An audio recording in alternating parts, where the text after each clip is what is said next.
Hey guys, it's Sarah with Pollard Farms, and I'm in the farm kitchen today, as you see. I'm taking advantage of the much cooler temperatures out there as we had some rain move through this morning. It cooled things off, it dropped the humidity, and so due to that, I'm going to take the chance and heat up my kitchen. We're going to pressure can the green beans we picked yesterday, and I'm also, since I'm heating up the kitchen, I might as well make some jelly.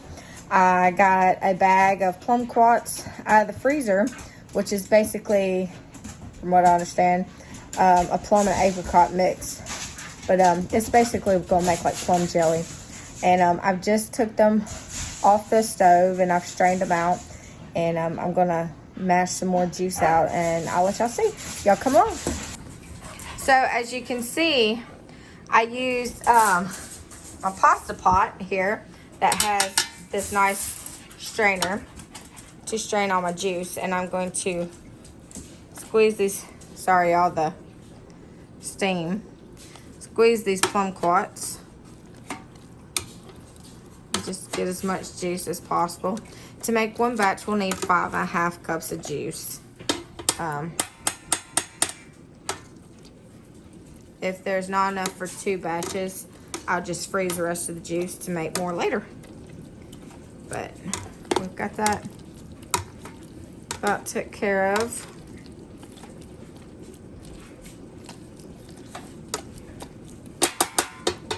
Let me show y'all. See all the juice in there? Yep. And Michael's over at the sink washing and preparing the green beans. And we're just gonna make a Sunday fun day out of it and get what we can get done before it's 100 degrees outside again, and it's just not gonna be very fun heating up the kitchen. All right, y'all follow along. All right, so I have got my juice on the boil. I've got 5.5 cups simmering. I've got my pectin in there. I use actual pectin. 30 cup basically equals out what a box of Sure Gel does. Several people use butter to reduce the foaming. I've never used butter. My grandmother never used butter. We just kind of ladle the foam out. But anyways, I'm getting this. It's starting to boil, you see. And once it gets going, boiling real good, I'll add 6.5 cups of sugar. Jelly takes a lot of sugar. I'm about to start working on making a sugar-free jelly. So those of y'all not really like a lot of sugar, it is what it is, but jelly takes sugar. So anyways, there it is boiling. Okay, as you see, I'm scooping off the foam. I've took it off the burner and I've left it here for just a little bit. Kind of let that foam come to the top and solidify. You can put butter in your jelly if you want to. That's fine. You do it the way you want to. But this is the way I do it. This is the way my grandmother did it. This is the way my mother did it. We never put jelly or butter in. But if that's how you want to do it, then that's fine. That's you. That's you doing what you want to do. You do what makes you happy and what tastes good to you and your family. Your grandma used to run a commercial jelly business. Yep, my grandmother used to run a commercial jelly business. She did real good at it. It got to be too much. I do not want to run a commercial jelly business because that was a lot. But anyways, look how dark and pretty this juice is. And it smells divine. It is looking so good, y'all. All right, let me finish this. I'm gonna fill up the jars. I've got my water bath canner going, getting heated up, and follow on. We'll get back with you. Hey guys, I'm back. As you see, I've got it jarred up, including one of my reused jars. Dill relish. That'll be ours that I put in the freezer. But as you see, I've got distilled vinegar that I'm going to gently wipe the tops of my jars with. And this just helps with the sealing process. Make sure the jars are clean. Kills any bacteria.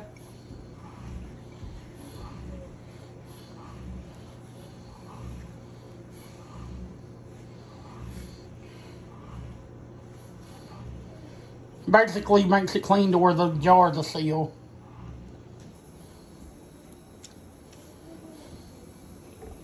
So I'm out of half-pint jars. I've got to go get some more. I ideally like to put jelly in half-pint jars, especially if I'm going to be selling it. Just one, you get more jars out of your batch. And two, if you don't eat jelly a lot, it'll sugar real easy in the fridge. So if you've got a bigger jar, like a full pint, it's more likely to sugar before you eat it all if you don't eat it a lot. In my house, between peanut butter jelly and toast and biscuits, jelly gets ate. But anyway, so I ended up with basically 4 half pints and 2 full pints out of this batch of jelly. Yes, I do reuse glass jars as long as the seal on the lid is good. I do not use them in anything but a water bath canner.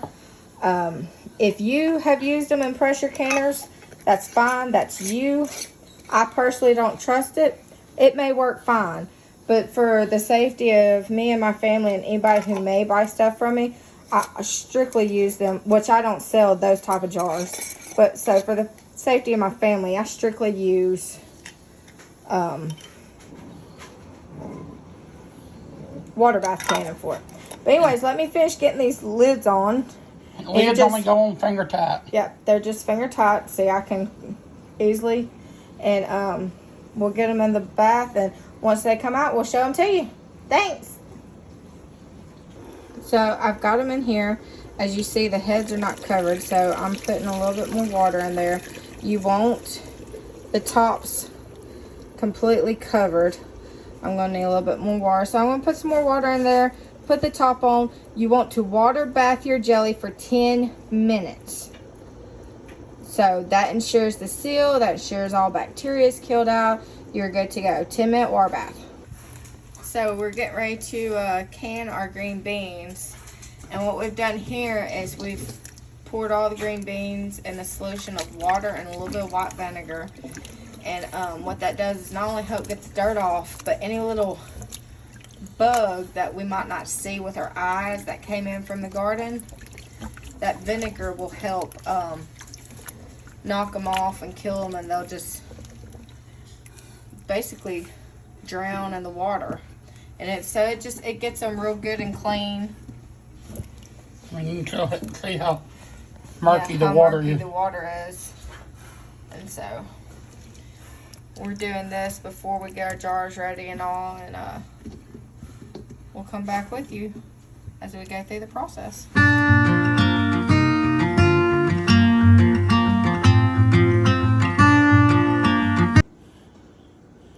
Alright, and as you see, I am back. We are filling up our green beans with boiling water. You want to give it about a 1/2 inch head space. Let it fill up there. And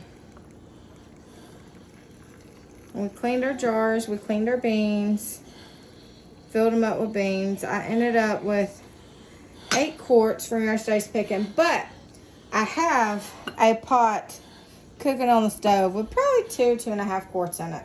So I would have ended up with about 10 quarts, maybe 11.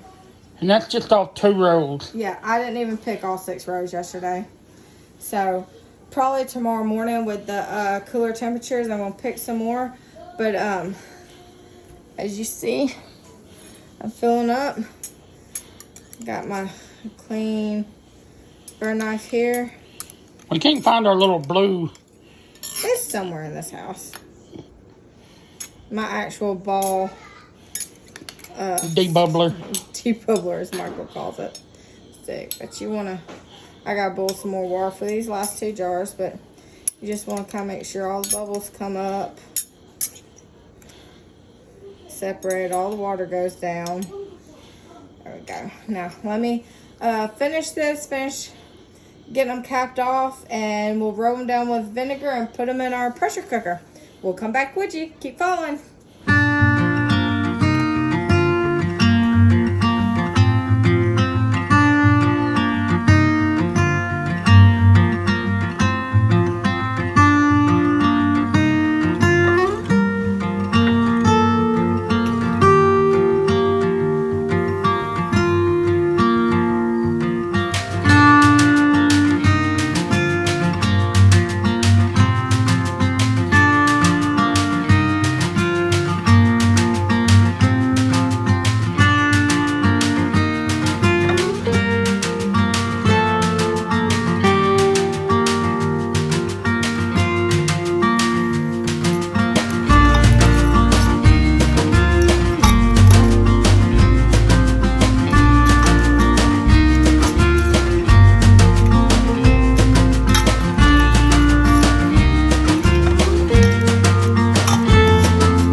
Okay guys, I have my green beans in my pressure cooker now. I've just put the lid on. If you notice this little top right here, I'm going to be waiting for it to, you see it kind of bubble right there. Once it starts steaming real good and whistling, we're going to put a cover over it. And that's going to help the pressure come up. Now with green beans, you want to get the pressure out about 10 pounds right there for 25 minutes. And you don't want to just walk off and leave it. You want to make sure you're coming back and watching, because you might have turned the temp down to keep it 10 pounds. You might have turned the temp up. Right now my temp's at full blast to get it boiling and start building up that the steam and pressure, so I can put the regulator right there to build up the pressure right here. You do this with your non-acidic canning. So if it's not tomatoes, it's not salsa, it's not pickles, anything that doesn't have a lot of acid to it, you really want to use a pressure canner. Now, that's not saying you can't water bath it properly. It's just going to take several hours of water bathing to be able to properly kill the bacteria and seal your jars to basically, I guess, regulation. But I do have a pressure canner, and I really don't want to water bath for that long, so I'm going to use my pressure canner. But if you don't, you can water bath.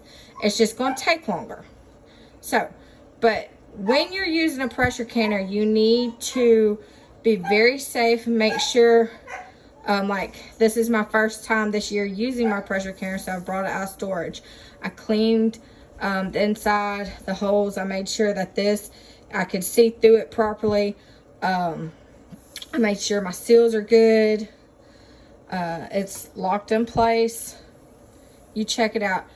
I keep my handbook. Even though I've canned for several years, I grew up canning, I still look at my handbook to make sure I'm properly using this canner. Because if you do not properly use a pressure canner, bad things can happen. They can explode. And if you are anywhere near it, that can be very, very bad, very dangerous, even deadly. But if you use it properly, this thing is a great, great tool. It brings your canning time down tremendously from a couple hours to 25 minutes. So, anyways, let's get this canning going. And, oh, I just heard ping from a jelly. And, once the jars come out, we'll take a look. Y'all keep watching. Okay, you see this thing. It is now time to put this little regulator on. So, we're gonna put that on like that. And, oh, it popped up. It's gonna start building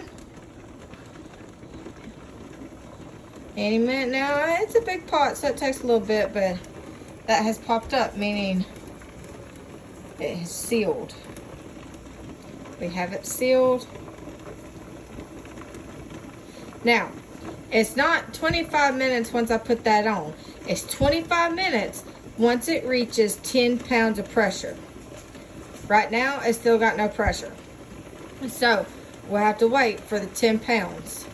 I'm not going to stay on the video that long, y'all. But, I was just waiting to see if it started building pressure so y'all could see. Once it starts, but yeah, you start your counter after it reaches 10 pounds of pressure. So, like y'all saw, we had a bunch of steam coming out, and I put our regulator on. And I'll start here shortly. But anyways, once it's done, we'll get y'all back.